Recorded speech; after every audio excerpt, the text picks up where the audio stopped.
దేవుడు నీ జీవితంలో ఏమై ఉన్నాడో, దేవుడు ఏమై ఉన్నాడో దాన్ని బట్టి ఆయన స్తుతించండి.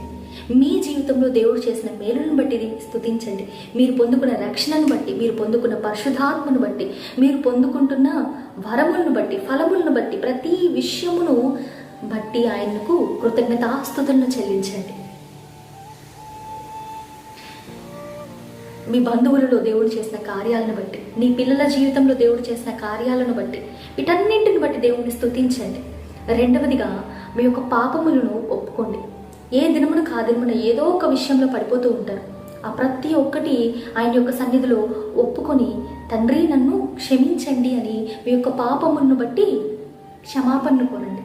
మూడవదిగా ఎవరన్నా మీకు ఇబ్బంది కలిగించి ఉన్నట్లయితే, ఎవరన్నా మిమ్మల్ని హర్ట్ చేసి ఉన్నట్లయితే, ముందుగా మీరు దేవుని యొక్క సన్నిధిలో వారిని క్షమించండి.